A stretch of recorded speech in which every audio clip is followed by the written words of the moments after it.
மதுரையில் நிலைநாட்டிய சிலம்பு. முன்கதை சுருக்கம். பொருளீடுவதற்காக மதுரை நகருக்குள் கண்ணகியுடன் நுழைகிறான் கோவலன். அவன் செய்யாத குற்றத்திற்காக மனதனை பெற்றான். தன் கணவன் கல்வனல்ல என்பதை நிரூபித்து காட்ட கண்ணகி தன் கால் சிலம்பை எடுத்துக்கொண்டு அரண்மனைக்கு செல்கிறாள்.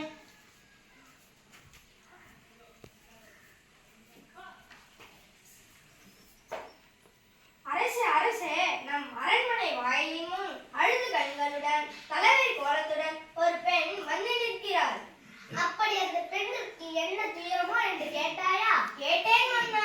அந்த பெண் உங்களிடம் நான் கூற வேண்டும் என்று சொல்கிறார். உங்களிடம் நீதி கேட்டு வந்திருப்பதாக கூறுகிறார். நீதி கேட்டு வந்துள்ளாளா? சரி, அந்த பெண்ணை உள்ளே அனுப்பு. ஆன்றவர்களும் சான்றவர்களும் இந்த அவையிலே நடுநாயகமாய் மன்னர் சிரிக்க மதுரை அரசவைக்குள் நுழைகிறாள் கண்ணகி. இளங்கோவை போன்ற பெண்ணே, அழுத கண்களுடன் என்னை காண வந்த காரணம் நீ யார்? உனக்கு என்ன வேண்டும்? ஆராயாத நீதி வழங்கிய மன்னனே, என்னை யார் என்று கேட்கிறாய்? சொல்கிறேன் கேள். உலகம் வியக்கும் வண்ணம் ஒரு புறாவுக்காக தன்னுடனே தந்த சிவி மன்னனை பற்றி நீ அறிவாயா? போற்றும் பசுவை மக்கள் தெய்வம் என வணங்க அதன் கண்டை தேர்காலில் இட்டுக் கொன்ற தன் மகனை அதே தேர்காலில் இட்டுக் கொன்றானே மனுநீதி சோழன். அவனை பற்றியும் நீ அறிவாயா? பெண்ணே, நான் கேட்ட விழாவுக்கு இன்னும் விடை கூறவில்லையே. அதை விட்டு விட்டு வேற எதையோ கூறிக்கொண்டிருக்கிறாய். இறப்பின் அருமை தெரியாத மன்னனே, என் நிலை அறியாமல் தானே நீ இப்படி பேசுகிறாய்? நான் இதுவரை கூறிய பெருமை மிக்க சோழ மன்னர்கள் வாழ்ந்த புகார் நகரமே எனது ஊர். அவ்வூரில் பழியில்லா சிறப்பினுடைய புகழ்மிக்க மாசாத்துவன் மனைவியாகிய நான். ஓ, இப்பொழுது புரிகிறது. அந்த கோவலனின் மனைவியாதி. மன்னா, போதும். என் கணவனை இகழ்வதற்கு உனக்கு என்ன தகுதி இருக்கிறது? ஊழ்வினை பயனால் உன் ஊருக்கு வந்து என் கால் சிலம்பை விற்க வந்த என் கணவனை அநியாயமாக கொன்று விட்டாயே.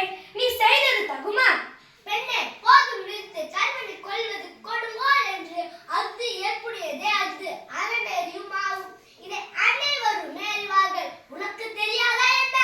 அறநெறி தவறிய மன்னனே, தவறுகளை தண்டித்தல் தகுதியுடைய மன்னனுக்கு உரியது என்பதை நானும் அறிவேன்.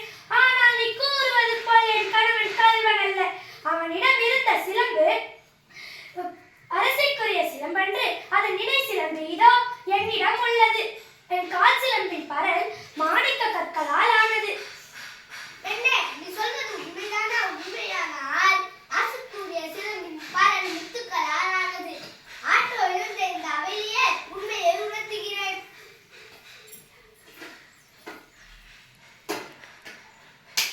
யார் இங்கே கோவலனிடம் பெற்ற சிலம்பை கொண்டு வா.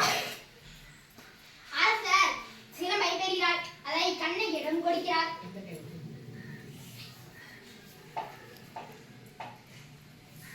நீதி தவறாதவன் என்று உன்னை கூறிக்கொள்ளும் மன்னனே, ஒரு தவறும் செய்யாத என் கணவனை கொன்றது உன் அறநெறிக்கு இழுக்கு என்று இதோ மெய்மிக்கிறேன். இங்கே பார். கண்ணகி சிலம்பை தரையில் போட்டு உடைக்கிறாள். அதிலிருந்து ஒரு மாணிக்கம் தெரித்து அரசின் முத்திரப்பட்டு விழுகிறது. தவறிழைத்து விட்டேனே. சொல் கேட்டு பெண்பிழை செய்தேனே. யானே அரசன், யானே கல்வன். இதுவரை என் குலத்தில் யாரும் செய்யாத பழி சொல்லுக்கு ஆளாகி விட்டேனே. யார் உயிரோடு இருந்தால் தகுமா? இது மேலும் பெண் கொன்ற குலை